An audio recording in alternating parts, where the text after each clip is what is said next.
तो सबसे पहली बात तो बेसिक बेसिक चीजें, क्या डिसेंट्रलाइज प्रोजेक्ट 100% फुल प्रूफ होते हैं? ऐसा नहीं होता है कि डिसेंट्रलाइज प्रोजेक्ट 100% फुल प्रूफ होते हैं। अगर ऐसा होता तो क्या कहते हैं, स्कैम ही ना होते, लेकिन तो भी होते हैं। तो क्या सारे डिसेंट्रलाइज प्रोजेक्ट खराब होते हैं? नहीं, ये भी नहीं है। ये सब डिपेंड करता है कि किस तरह से कोड किया गया है।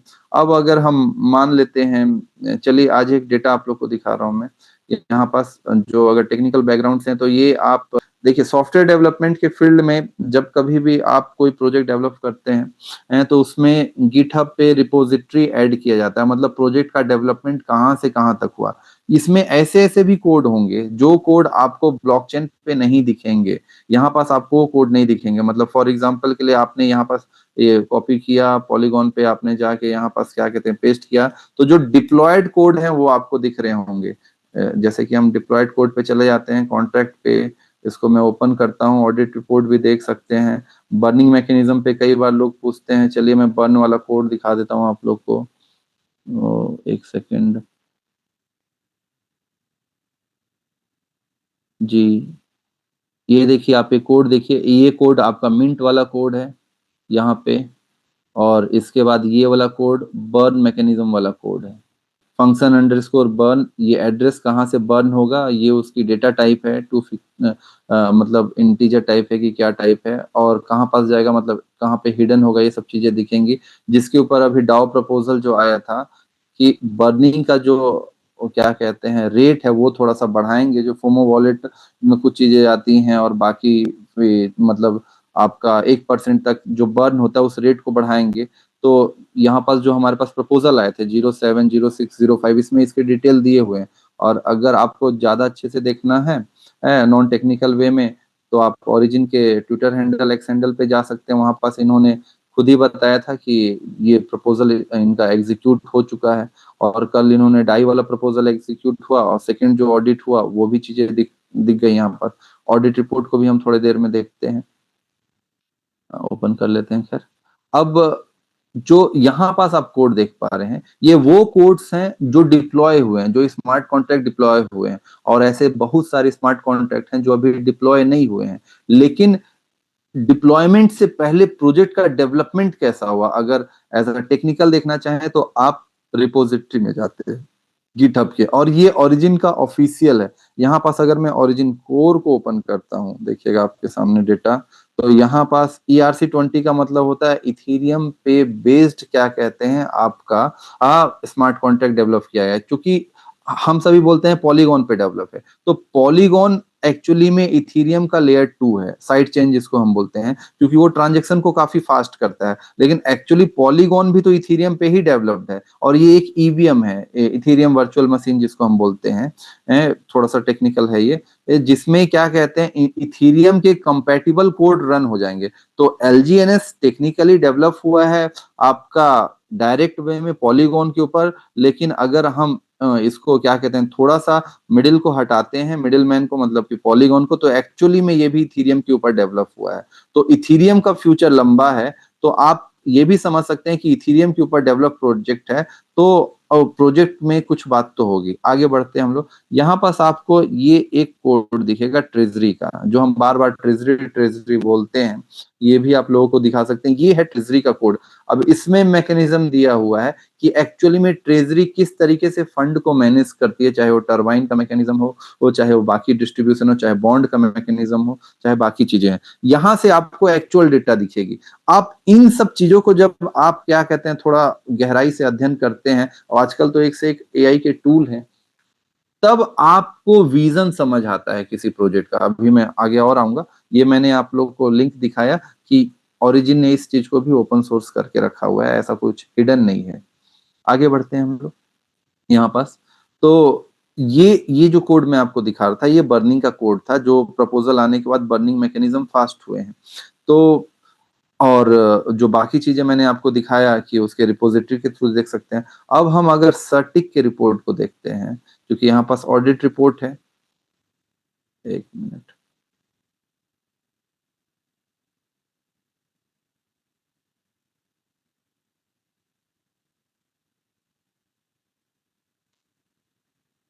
बहुत सारे लोगों को डाउट होता है कि सर और यहाँ पास कुछ मेजर इशू ये सब चीजें दिखाई जा रही हैं। और बहुत सारे ऐसे प्रोजेक्ट भी होते हैं जिन प्रोजेक्टों में उतनी चीजें नहीं दिखाई जाती हैं। तो देखिए इसको भी थोड़ा सा टेक्निकल समझते हैं ध्यान से। 1 मिनट, पॉलीगॉन जी। अगर आप इसी कॉन्ट्रैक्ट को देखें तो यहाँ पास फाइल्स कितने दिख रहे हैं? वन, मतलब कि 5 फाइल दिख रहे हैं। ओरिजिन विथ लॉटरी, ये पहला फाइल है। फिर उसके बाद आपको क्या कहते हैं, access control dot SOL. SOL मतलब होता है सॉलिडिटी लैंग्वेज में बना हुआ ये प्रोग्राम है, इसलिए जैसे कि आपका माइक्रोसॉफ्ट वर्ड में डॉट डॉक्स होता है, डॉक्स होता है, पीपीटी के लिए डॉट पीपीटी होता है, उसी तरीके से प्रोग्रामिंग के फील्ड में अगर वो सॉलिडिटी में है तो डॉट एसओएल होता है। तो ये सब आपको फाइल दिख रहे हैं। अभी इस फाइल में होते क्या है कि बहुत सारे ये जो मैं आपको ये दिखा रहा था फंक्शंस, ये अब ये सब बहुत सारे मॉड्यूल्स होते हैं। ये मॉड्यूल आपस में इंटरलिंक होते हैं और ये कॉल होते हैं। कॉल होते हैं मतलब कैसे कॉल, ये इंटरफेस के थ्रू कॉल होगा या फंक्शंस के थ्रू कॉल होगा। अब जब ये सब चीजें कॉल होते हैं तो एक एक फाइल दूसरे फाइल से भी इंटरेक्ट करता है। और अगर मैं इसको बहुत ही ये आसान भाषा में समझाऊं तो एक स्मार्ट कॉन्ट्रैक्ट दूसरे स्मार्ट कॉन्ट्रैक्ट से भी इंटरेक्ट करता है। अब अगर आप सटीक की रिपोर्ट को देखते हैं और आप जो बड़े बड़े लीडर्स हैं, थाईलैंड गए हुए हैं, थाईलैंड बाकी जाके भी आ चुके हैं, क्योंकि ये उनको इनसाइट की भी कुछ न्यूज होती है। मैं तो जो भी चीजें हैं जो मेरे पास पब्लिक डोमेन में अवेलेबल है, मैं उनके आधार पे स्टडी करके चीजें बता रहा हूँ, जो कि मैं मानता हूँ सबसे ऑथेंटिक है, क्योंकि रिपोर्ट ऑथेंटिक है जो ओरिजिन ने सबमिट किया है, ओरिजिन का कोड ओरिजिन ने सबमिट किया है, पॉलीगॉन पे डेटा ओरिजिन ने सबमिट किया है, और ओरिजिन का जो ट्विटर है, मैं इनको ज्यादा ऑथेंटिक मानता हूँ। वो तो इसके आधार पे मैं जो चीजों को समझ पाया हूँ, स्टडी कर पाया हूँ, उन जितने चीजों को डिकोड कर पाया हूँ, उसके आधार पे मैं आपको ये बता रहा हूँ कि बहुत सारे स्मार्ट कॉन्ट्रैक्ट एक दूसरे से इंटरलिंक होते हैं, कॉल होते हैं। तो ओरिजिन के कई सारे स्मार्ट कॉन्ट्रैक्ट अभी डिप्लॉय ही नहीं हुए हैं। तो जब तक पूरी तरह से डिप्लॉय नहीं हुए हैं, मतलब कि ये ऑडिट का रिपोर्ट है, ये भी पूरी तरह से आपको नहीं दिखेंगे प्रॉपर। क्यों? क्योंकि बहुत सारी चीजें तो नहीं है। तो ये अनुमान लगाया जाता है, इस तरह की जो टॉप लेवल की एजेंसीज होती हैं, सर्टिक हो या आर्मर हो, ये आर्मर लैब हो या सर्टिक लैब हो इनका, कि ऐसा कुछ हो सकता है कि इसमें कुछ इश्यूज हो, ये सब चीजें हों। तो इसलिए वो चीजों को वार्निंग के रूप में दिखा देती है। ये थोड़ा सा इसी तरह से हो सकता है कि आपके बॉडी में 10 ग्राम हीमोग्लोबिन होना चाहिए, लेकिन आपके बॉडी में 9.95 ग्राम है, तो वार्निंग दिखा दी। लेकिन चलिए मान लेता हूं कि थोड़ा देर के लिए गलत नहीं दिखा रही है, ठीक दिखा रही है। या तो मैं एक चीज पूछूंगा, अगर आप, जो मैं कई बार देखा हूं, लोग इसको थोड़ा सा ना गलत इंटरप्रेट करते हैं। यहाँ पास कहीं पास ना प्रोजेक्ट एज दिखाता है। याद है क्या किसी को प्रोजेक्ट एज के बारे में? कोई कमेंट में लिखेंगे ये प्रोजेक्ट एज के बारे में। तो अब प्रोजेक्ट एज का मतलब लोग बोल देते हैं कि ये 13 साल तक चलेगा, ये 10 साल तक चलेगा। ऐसा नहीं है। एक्चुअली में हुआ क्या है, और अभी इसका प्रूफ कुछ लीडर्स ने खुद दिया, मतलब वीडियो के माध्यम से, जब वो थाईलैंड गए थे। इसका अर्थ ये है कि ये 10-12 साल से डेवलपमेंट फेज में थे। इस टेक्नोलॉजी को डेवलप करने के लिए इन लोगों का 10 साल का गहन अध्ययन लगा है। 10 साल में मिनिमम बता रहा हूँ, 12 साल भी होगा बहुत इजी वे में, बहुत आसानी में 12 से 13 साल, क्योंकि यहाँ पे डेटा दिखा रहा है और वो बता रहा है कि इनका ट्विटर हैंडल 13 साल पहले एक्टिव हुआ, फिर उसके बाद इनकी रिपोजिटरी इस समय में एक्टिव हुई। तो मतलब उस समय से ये प्रयास कर रहे हैं, क्योंकि इस लेवल की इंजीनियरिंग करने में कोई रातों रात नहीं बना पाएगा इस तरह की इंजीनियरिंग, क्योंकि आपके पास 1.5 साल में $2.5 बिलियन का फंड आ जाता है, 350 के ऊपर की लिक्विडिटी चली जाती है, और अभी तक तो मैं ऐसा देखा नहीं। अगर किसी ने ऐसा कि अपने आप, कुछ लोग जैसे बोलते थे कि स्मार्ट कॉन्ट्रैक्ट से फंड अपने आप निकल जा रहा है, तो ये ब्लॉकचेन टेक्नोलॉजी है ना, पब्लिक लेजर में है। वो फंड, वो मुझे एड्रेस दिखाएं जहां से फंड यहां से वहां गया। जैसे कुछ समय पहले तक इस तरह के अफवाहें प्रचलन में थे कि नहीं, डार्क नेट से निकल जा रहा है, ये सब चीजें चल जा रहा है। मेरे पास कुछ लोग थे, मैंने उनको अपना लैपटॉप दिया, बोला कि please open the dark net and just try to show me where the actually fund has been transformed one address to another address, but they didn't show any kind of proof. So बिना proof के कुछ बात हवा में कह देना तो फिर बेईमानी है ना, बेईमानी करना नहीं चाहिए उस तरीके से। तो अभी तक तो मैंने नहीं देखा कि ये फंड को इधर से उधर कर रहे हैं। अब सिंपल सा बात है, अगर इनको ऐसा करना ही होता तो ये 12 और 10 साल का कोड पे मेहनत करेंगे इतना। हाँ, और अगर मान लेते हैं थोड़ा देर के लिए अगर ये कर सकते हैं, चलिए स्कैम ही करना था इनको, तो ये 2.5 बिलियन तक क्यों रुकेंगे? अरे मिलियंस में बहुत सारे, ये जो आपको यहाँ पास डेटा दिख रहा है 24 मिलियन ट्रांजेक्शन वॉल्यूम है आपके पास। कॉइन मार्केट कैप में आप ऐसे ऐसे कॉइन्स देखेंगे जिनका मार्केट कैप 5 साल में भी इतना नहीं पहुंच पाता, जिसका इतना क्या कहते हैं ट्रेडिंग वॉल्यूम है। तो ये रुके क्यों रहेंगे? जरूर इनका कुछ विजन बड़ा होगा। और 100% देखिए, दुनिया, मैं ये नहीं बोलता हूँ this project is 100% current, as per my study मैं जो कर रहा हूँ वो चीजों को बता रहा हूँ। 100% प्रूफ कुछ नहीं होता है, बट जीवन में हमेशा रिस्क टू रिवॉर्ड रेशियो होता है। हेयर आप 1 रुपए लगा के 10 रुपए 20 रुपए कमा सकते हैं, और चलिए मान लेता हूं एकदम हाइपोथेटिकल बात कि आपका 1 रुपया डूब सकता है, तो आपका 1 रुपया ही डूब रहा है ना, और 10 रुपए आ रहा है, तो रिस्क टू रिवॉर्ड रेशियो तो 1:10 है मिनिमम। और अगर 1 रुपया भी बात करें तो you have ability, whenever you want you can just convert your fund, you can swap your fund, you just try to convert your whatever the fund into the DAI, और आप die को क्या कहते हैं Binance पे बेचिए, कच्चे में बेचिए, पक्के में बेचिए, that is up to you. तो इस तरह की लिक्विडिटी और उसके तो वो जो रिस्क है वो रिस्क तो काफी कम हो जाता है ना। और इसके बाद भी अगर नहीं कर सकते हैं तो आप एलन मस्क की जीवनी पढ़ें।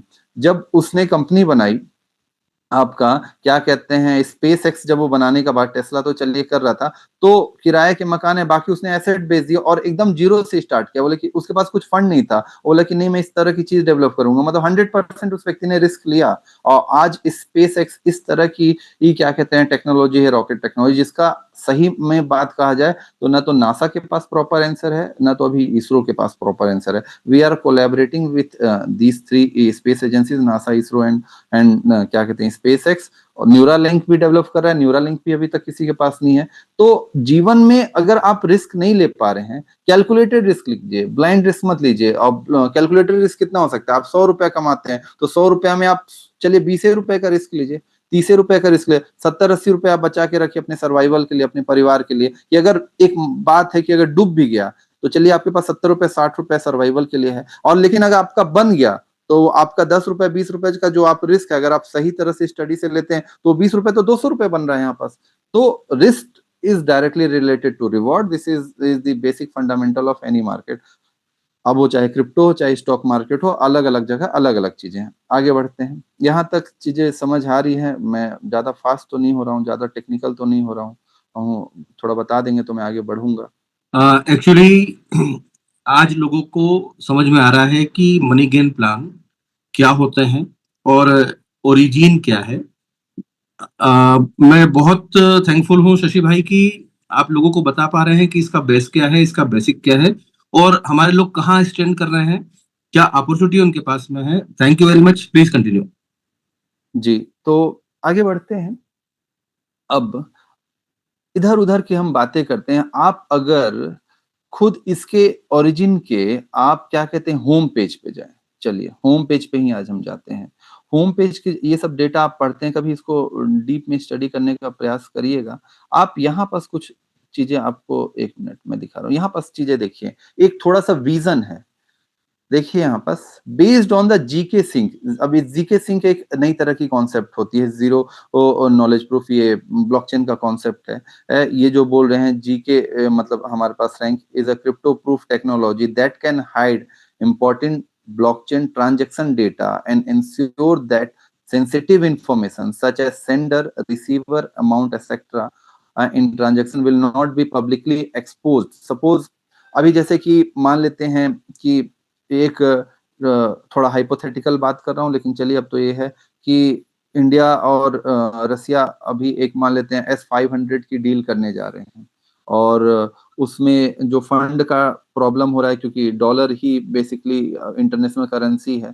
और यूएसए ने क्या किया है, स्विफ्ट कोड एक कॉन्सेप्ट होता है जिसके थ्रू आप इंटरनेशनल पेमेंट कर सकते हैं, और यूएसए ने रसिया के लिए वो चीज बंद करके रखी हुई है। अब दिक्कत ये होता है कि भारत अगर पेमेंट करे S-500 के लिए, S-400 के लिए, तो उसको पेमेंट किस में करे? क्योंकि हम रसिया से चीजें खरीदते ज्यादा हैं, बेचते कम है। तो अब हम उसको रुपीस ज्यादा दे दें तो रसिया ही बोलेगा कि इतनी रुपीस का मैं क्या करूं। मेरे पास तो फिर ओवरफ्लो हो जाएगा रुपीस का, और हमारे लिए तो काम बन जाएगा लेकिन रसिया के लिए दिक्कत होगा, और ये डील दोनों के बीच नहीं हो पाएगा। अगर मान लेते हैं एक हाइपोथेटिकल बात, फ्यूचर में कभी ऐसा हो गया, मान लेते हैं कि एक काम करिए, सीक्रेट डील करते हैं, फंड को क्रिप्टो के थ्रू ट्रांसफर किया जाता है, और वो फंड जो होगा मतलब स्टेबल कॉइन ए के थ्रू होगा। स्टेबल कॉइन ए जो है वो डाई से बैक्ड है, और डाई जो है यूएसडीटी से बैक्ड है। तो बेसिकली ये apart from going towards the swift code, you are actually doing the payment with the help of USDT, और USDT is backed by the US dollar. और हम नहीं चाहते कि ये जो भी ट्रांजैक्शन हम कर रहे हैं, ये ट्रांजैक्शन जो है यूएसए को पता चल सके। तो ट्रांजैक्शन काफी प्राइवेट होना चाहिए, और चूंकि ये ब्लॉकचेन टेक्नोलॉजी, तो अगर ये प्रॉपर तरीके से मतलब कि अगर हिडन रहता है तो कोई भी एजेंसी नहीं ट्रैक कर पाएगी आसानी से। तो यहाँ पर से जो डेटा लिखा गया है, इसको आप फिर से पढ़िए जो मैं बात बोला अभी की, that can hide important blockchain transaction data and ensure that sensitive information such as sender, receiver, amount, etc. Will not be publicly exposed। Transaction हो भी जाएगा और पब्लिकली एक्सपोर्ट भी नहीं होंगे। अब इसके मेरिट डिमेरिट दोनों हो सकते हैं, हो सकता है टेररिज्म फंड के लिए उपयोग कर दिया जाए, ये सब चीजें। लेकिन यहाँ पास एक और अच्छा बात इन्होंने कहा कि इम्पोर्टेंट डेटा को ये क्या करेंगे, इंश्योर करेंगे, और मनी लॉन्ड्रिंग की चीज नहीं करेंगे। और ये जानकारी ये ना ओरिजिन के लोगों ने अपने ट्विटर हैंडल पे दिया था, वो डेटा मुझे पुराना खोजना पड़ेगा, मैंने पढ़ा था, वो आपको बता रहा हूँ। तो ये तो ऐसा सोच रहे हैं ये लोग कि जो स्टेबल क्वाइन का स्पेस है, जिसमें यूएसडीटी एक छत्र राज्य अभी बना के रखा हुआ है, फिर उसके बाद यूएसडीटी के बाद यूएस डीसी आ गया, डाई आ गया, और हमारे पास वो टेक्नोलॉजी 10 साल 12 साल का हमने मेहनत किया है, और हम क्या कहते हैं, डिजिटल क्या कहते हैं, सिविलाइजेशन, जो कि ओरिजिन का कॉन्सेप्ट वहां पास ले जाना चाहते हैं, जहां पास लोग अपने संप्रभुता को अच्छे समझ पाए, जिसको हम इंग्लिश में बोलते हैं द सोवर्निटी, इसको समझ पाए।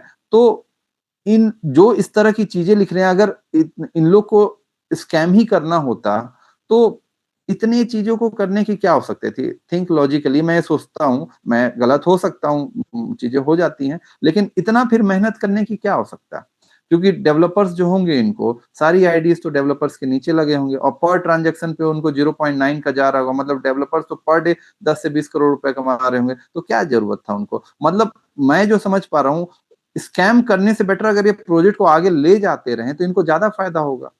तो ये चीजें क्यों करेंगे फिर। इसके बाद यहाँ पास आप देखते हैं प्राइवेसी क्रिप्टो वॉलेट बनाने का बात हो रहा है, हार्डवेयर वॉलेट का बात हो रहा है, प्राइवेसी ट्रांसफर का बात हो रहा है, क्रॉस चेन जो कि अभी बार बार ज्वलंत मुद्दा है कि ये जल्दी आ जाएगा।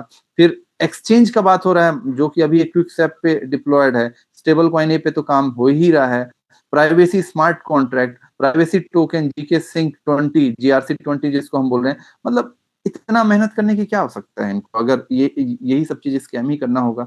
तो देखिए, बढ़े मतलब पूरी तरह से 100% सक्सेसफुल हो पाए नहीं हो पाए, लेकिन इवॉल्व तो हो रहे हैं ना। जैसे कि इथेरियम भी कई सालों तक अंडर वैल्यूड रहा, उसकी वैल्यू नहीं बढ़ रही थी, आज अचानक से क्या हुआ, कुछ समय बाद आप देख रहे हैं कि ये बहुत तेजी से बढ़ रही है। और इथेरियम आपका, मेरे को लग रहा है कि अभी तो हाल फिलहाल में, मतलब कुछ दिनों में या महीनों में ही ये $5,000 को क्रॉस कर देगा, $10,000 तक भी जा सकता है आसानी से। और ओरिजिन का बात करूं तो वीजा वाला बात चल रहा है, ये सब जो बातें चल रही है, क्रॉस चेन वाला चल रहा है, अगर ये सब सही तरीके से हो गया तो ओरिजिन की वैल्यू काफी बढ़ सकती है। दूसरी बात ये है कि अगर मान लेते हैं स्टेबल भी रहता है, $10 से आपका $20 के बीच स्टेबल भी रहता है, और आप पेशेंस रखते हैं, तो आपका फंड तो भी 5 गुना, 6 गुना, 10 गुना, 2 गुना, 3 गुना हो रहा है। 2 गुना फंड कहाँ होता है सर इतना आसानी से मार्केट में। हम भी तो मार्केट पे हैं, देख रहे हैं, जहां पे इस लेवल का ट्रस्ट भी है, वो 1% देना, 2% देना, कुछ पता नहीं चलता है वो प्रोजेक्ट कब चले गए, कब आए, कब चले गए, उस तरह के प्रोजेक्ट। कम से कम यहाँ पास तो आपका फंड आपके पास है ना। तो इस लेवल का ट्रस्ट अगर है तो क्या हमको रिस्क लेना चाहिए। देखिए, फंड आपका है, I am not the financial adviser, और I can and do research for myself, मैं अपने लिए करता हूँ, उसके आधार पे मैं डिसीजन लेता हूँ। डिसीजन मेकिंग हमेशा आपका होना चाहिए, और आप ही को डिसीजन लेना चाहिए। ये तरीके हैं। अगर मैं केवल इसका बात करूं, और भी आप बहुत तरीके हैं। आप ओरिजिन को ओपन करें, आपके पास ओरिजिन वर्ल्ड का आपके सामने वेबसाइट ओपन हो, देखिए नया इन्होंने डेवलप किया है, लोन मैकेनिज्म इन्होंने ले आया है, जहां पास आप क्या कहते हैं डिसेंट्रलाइज फाइनेंस बेसिस पे लोन ले सकते हैं। किसी और दिन ये सब चीजों को अगर समय मिलेगा तो बता दूंगा मैं, स्वैप कर सकते हैं। इतना जबरदस्त तरीके से इन्होंने चीजों को डेवलप किया है, तो जरूरत क्या है इनको फिर ये सब चीजों करने का, अगर इनको ये सब स्कैम ही करना है। मेटावर्स में जाने वाले हैं, अभी अवेकन चल रहा है, अवेक चल रहा है, उसके बाद आपके पास इटर्नल प्रोजेक्ट इंप्लीमेंट होगा, तो जरूरत क्या है। अब इन सभी चीजों को देख सकते हैं आप, awaken stage, the eternal stage, the very first stage. अब ये सब चीजों पे जब इनको जाना है तो क्या इनकी भूख यहीं पे रुक जानी चाहिए। भूख का मतलब मैं बोल रहा हूँ पैसे को लेके नहीं, ज्ञान को लेके, या क्योंकि ये बात बोल रहे हैं कि हम डिजिटल इकोनॉमी बनाना चाहते हैं, डिजिटल सिविलाइजेशन बनाना चाहते हैं, तो अभी तो ये बहुत कम हुआ है। उसका प्रूफ यहाँ पास ही आप देख सकते हैं कि अभी टोटल एलजीएनएस का मार्केट कैप 2.5 बिलियन से थोड़ा सा ज्यादा है, और अगर हम स्टेबल कॉइन ए का मार्केट कैप देखें, जो मिंट में हम जाके देख सकते हैं, तो ये भी अभी 30 मिलियन से ज्यादा नहीं हुआ, 30 मिलियन हुआ या 3 मिलियन हुआ है। डेटा आप एग्जैक्ट देख लेंगे, याद नहीं है मुझे। और यहाँ पास अगर हम यूएसडीटी का मार्केट कैप देखें तो आपको दिखाया ही था मैं, यूएसडीटी का मार्केट कैप आपका 168 बिलियन डॉलर है। मतलब एलजीएनएस के कंपेयर में तो अभी वो मतलब कि 100 गुना से भी मतलब अब आपका कितना, हाँ मतलब काफी ज्यादा है, लगभग कितना 168 ही था शायद, 0.5, लगभग क्या कहते हैं 67 टाइम्स है। तो इनके पास भी तो टेक्नोलॉजी है। और एक और अच्छा बात बता रहा हूँ, जिस हिसाब से वर्ल्ड अभी मल्टीपोलर हो रहा है और यूएसए बार बार टैरिफ की धमकी दे रहे हैं, ये सब चीजें जो कर रहे हैं, तो ब्रिक्स मजबूर हो जाएगा कि वो अपनी करेंसी लाए। और जब ब्रिक्स मजबूर होगा और करेंसी लाए, क्या पता भविष्य में ये इथीरियम की स्मार्ट कॉन्ट्रैक्ट पे ही आपको ब्रिक्स की करेंसी दिख जाए। ये भी तो हो सकता है कि ब्रिक्स की करेंसी आ गई जो कि इथीरियम के, क्योंकि यूएसए का कंट्रोल इन दोनों के ऊपर नहीं है, ना तो इथीरियम के ऊपर है, ना तो बिटकॉइन के ऊपर है, ना तो पॉलीगॉन के ऊपर है। और जब ओरिजिन कई बार अपने पोस्ट में लिख चुकी है, आप देखना चाहेंगे तो ओरिजिन के आप पोस्ट नीचे का निकालेगा, वीडियोस हैं जिन्होंने जिसमें उन्होंने डी डॉलराइजेशन की भी बात की है कि एक प्रभुत्व ना हो। क्योंकि देखिए हम बचपन में थे तो स्कूल कॉलेज में पढ़ते थे, science is a good servant but a bad master. So literally US have a very good science, they are very good in a science and technology, they do research in a proper manner, but अगर उनके पीछे उनकी मंशा ये है कि नहीं हम तो हमेशा राज करेंगे, हम तो हमेशा दबा के रखेंगे, तो ये तो गलत है। तो कोई ना कोई तो चुनौती देगा ही, चाइना दे रहा है, कल को रसिया दे रहा है, इंडिया भी देगा ये चुनौती। और कल को उस तरह के ब्रिक्स अगर ये डेवलप करें, और ये जो उनके पास एक ब्रह्मास्त्र मिला है ब्लॉकचेन टेक्नोलॉजी का, इसको यूज कर लें, क्या पता अब इसमें प्राइवेट प्लेयर्स भी काफी आ सकते हैं या डिसेंट्रलाइज कम्युनिटी आ सकते हैं, उस कम्युनिटी में ओरिजिन भी हो सकता है। तो ये भी तो सोच रहे होंगे ना कि हम भी तो इस स्पेस में बढ़ सकते हैं। अभी तो हम 100 गुना पीछे हैं अगर हम यूएसडीटी से कंपेयर करें, इन सभी चीज से कंपेयर करें। ये सब चीजों को मैं देखता हूं तो मुझे ये लगता है कि ये प्रोजेक्ट तो लॉन्ग विजन पे ही चलना चाहिए। प्रोजेक्ट इतना जल्दी कैसे मतलब कुछ भी हो सकता है। प्लस कंपाउंडिंग दे रहा है, 2 गुना भी कंपाउंडिंग दे रहा है, तो काफी बड़ा कंपाउंडिंग है। इस तरीके से क्या होता है, मनुष्य का लालच बढ़ जाता है। ओरिजिन से पहले इस तरह के प्रोजेक्ट नहीं देखे हुए थे तो लोगों को लगता था बहुत पैसा, अब ओरिजिन हो गया तो लोगों का लालच बढ़ जाता है और लोग अपने धरातल को छोड़ देते हैं। धरातल को कभी नहीं भूलना चाहिए और रिस्क कैलकुलेशन हमेशा अपने स्तर पे करते रहना चाहिए, उसके आधार पे प्रिडिक्शन लेना चाहिए। बहुत सारी चीजें स्टडी करने के लिए एक मीटिंग में तो उतना पॉसिबल नहीं है। तो मैं यहीं से अपने शब्दों को समाप्त करूंगा, फिर अगर समय होगा तो क्वेश्चन आंसर भी ले सकते हैं। थैंक यू सो मच, आप सभी लोगों ने इतना पेशेंसली मुझे सुना। Thank you so much, many thanks for listening.